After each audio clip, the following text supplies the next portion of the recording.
It's crazy.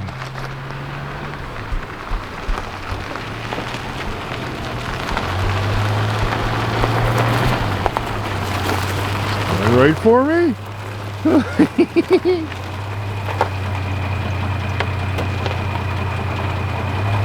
Cool. Time to treat her for some tires. This is gonna be cool. All right, well, I guess we'll get started. Maybe we should upgrade the hubcaps, eh? Yeah, put the wires back on. I have not had to put air in these or adjust the brakes or anything. Well, I've got over 10,000 miles on this thing, just chugging around. Are they self-adjusting brakes or are they? Nope. No, they're not. This is before that 1955 stuff came in. Yeah, that's right. Okay, wheel her in. Let's change it. See how she looks with some. What did I get? 670s, I think. 670 15s, or I thought there were 670s. Yeah. Now that is a better looking, more appropriate tire. It is, yeah. Time to play balance or bingo, you guys. We gotta turn it on. I gotta plug it in, don't I? We have to guess our weights. 1.50. 1.5 and what? 1.5 and 0.75 on the end. Okay, I'm gonna guess 4.5. Okay. And 2.75. Okay. 6.25. Putting them right back on, buddy. Yeah.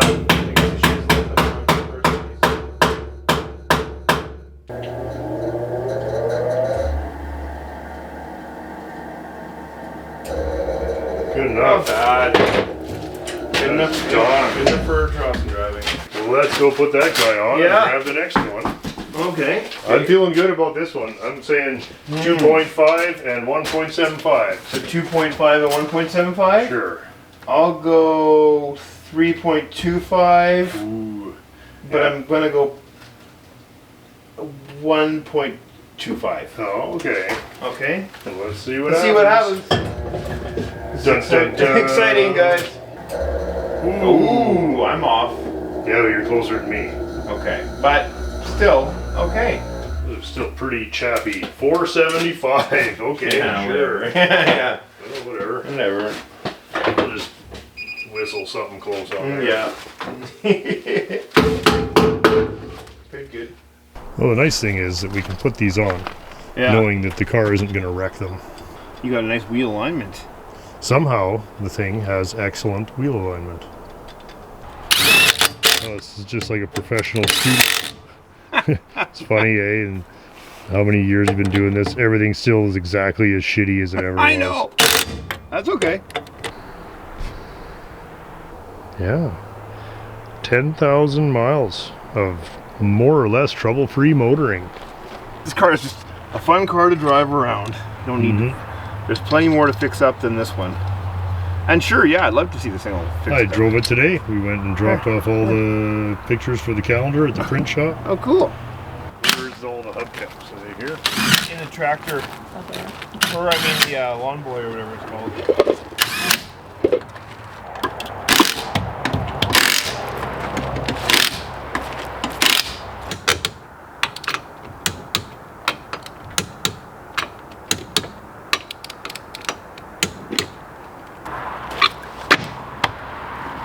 Yeah, it doesn't look any better, does it?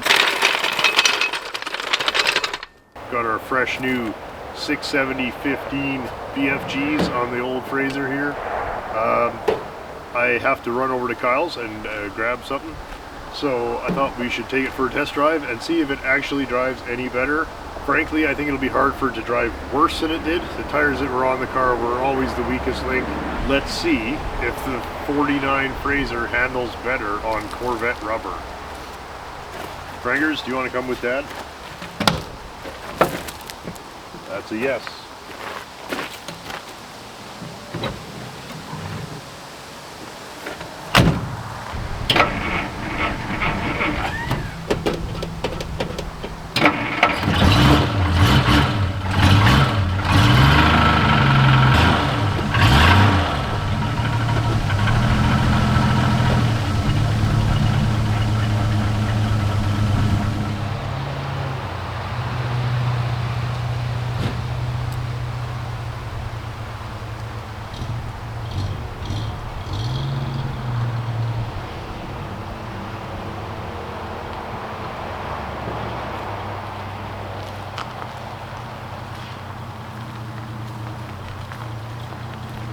Ready to go? Get a little oil, a little gas. 10 miles to Kyle's house.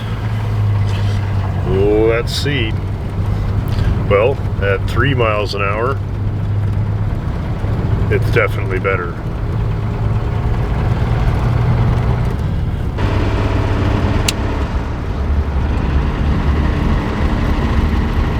Oh, guys. Oh, it's already so much better. Like 10 seconds out of the driveway and it's just a completely different car. The tires that were on here were not reproductions of old bias ply tires. They were actually old bias ply tires, which is fine, but they were very, very old. I think they're about 1970. So these are, as far as I know, Coker reproductions that were installed on a restored Corvette at one time, and then the Corvette changed hands and the new owner put modern wheels and tires on it and had no use for the old ones. Lucky for me, these tires ended up with Dan at the GCFCE, who didn't have a home for them and agreed to sell them to me at a very reasonable cost. Certainly way less than I would have had to pay for new ones. One of the biggest problems with the tires that the car had on it wasn't just the age, it's that they were too wide, you know, a 1970 profile, and they just had too much tread and they were too wide, and they actually rubbed on the wheel wells a little tiny bit, not enough to really matter, but they were just too big. The car is way quieter too. It's not rattling and pattering so much. This has significantly increased the miles that this car is going to get driven now. I'm willing to drive the car a little more quickly too, just because it's so much less busy.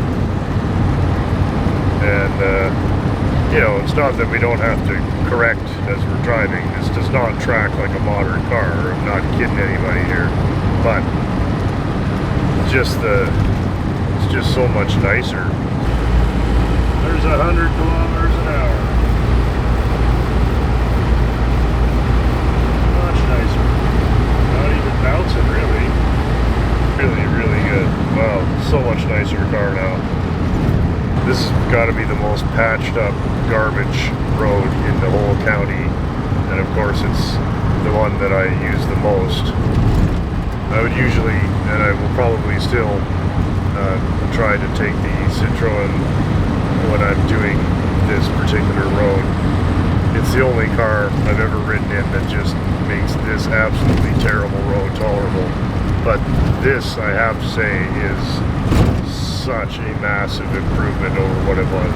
Just so happy about it. Agent 024's estate here.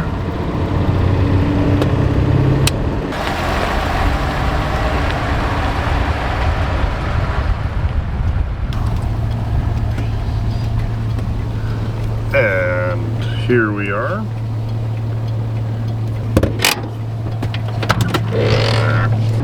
Well, woo-woo, what do you think? So much better, eh? We're 7-8 years into driving this car now, just over 10,000 miles. So it's not getting a ton of miles, but enough. And I mean 10,000 that I've put on it. Who knows how many it had already. You know, I've driven it enough to know what I would do differently.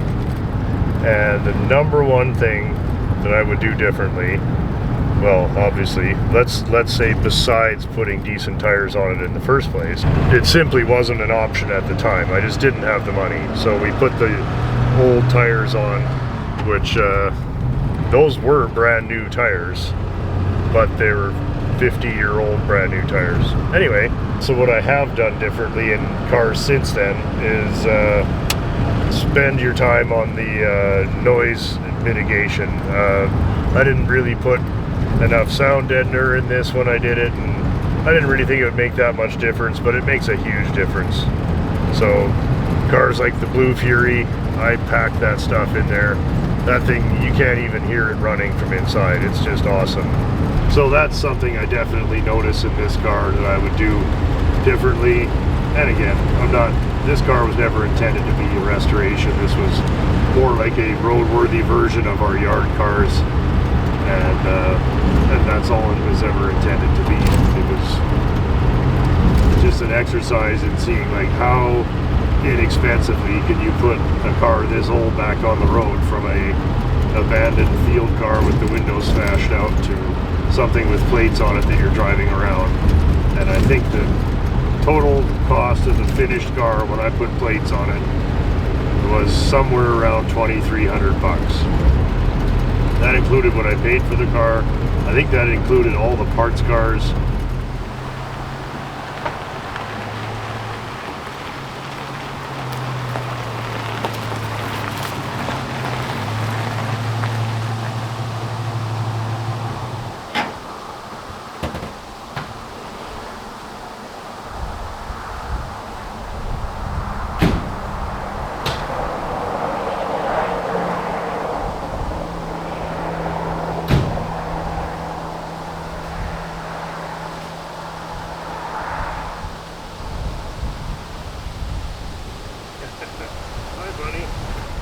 So, was that fun? Hey guys, thanks for checking it out. That has transformed that car. I'm very happy about that. Franker's also very happy. She'd be happier if I let her go. Okay, there you go.